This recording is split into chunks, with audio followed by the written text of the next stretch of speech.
When we here in Louisiana see Black Hawk helicopters in the air and military vehicles on our roadways, we know something has gone wrong. Last week, you couldn't just help but be reminded about Hurricanes Katrina and Rita. It's usually an event like a massive oil spill that mobilizes resources across Louisiana. Following Hurricane Rita, farmers in southwest Louisiana were the first on the scene offering to help. The same is true for one farmer in Plaquemines Parish who had a bird's eye view of the disaster as it unfolded. Air traffic, Sheriff, sir. One's about 2 south of PHI on the west side, 250 feet northbound on the back levee system. Air traffic. From up here, very little escapes Patrick Becnel's gaze. Ships, grain elevators, and the vast citrus orchards of Plaquemines Parish.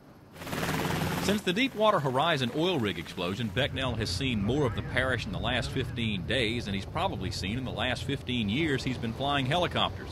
And when he's not flying, Patrick Becnel is farming.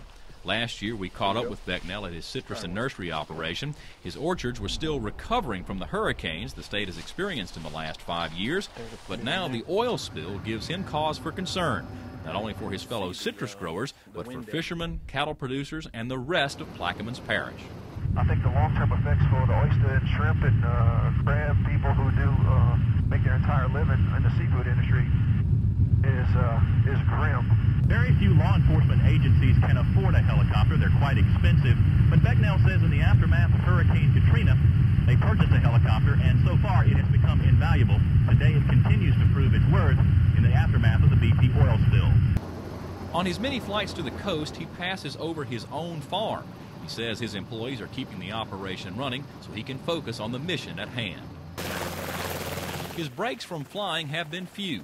Back on the ground, Becnel has been plotting flight plans, keeping in constant contact with state and local officials. Since the spill, he's been flying everyone from lawmakers to filmmakers over the oil slick that is slowly making its way to the Louisiana coast. Just can't tell you how many flights were taken, and it's all, you know, in reference to just how much of the sheen is hitting the coast this time. While his Instrom helicopter is state-of-the-art, featuring a $400,000 video camera, the one thing that pleases Patrick Becnel, the farmer, most are those 3 little oranges that make up part of the Plaquemines Parish Sheriff's Department's logo. I'm really proud of the citrus being part of the sheriff's entire logo.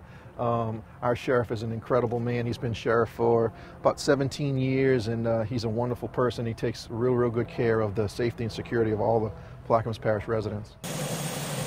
And with another pre-flight check complete, it's time again to get back into the air. For now, his nursery and citrus crops will have to wait. It's a wait many in Plaquemines Parish hope will come to an end very soon. 995, we're looking for traffic here, 1. Patrick Becnel said his citrus operation is unlikely to be affected by the oil spill. However, the water table is so high in Plaquemines Parish that if groundwater somehow does become contaminated with the oil, that situation could change.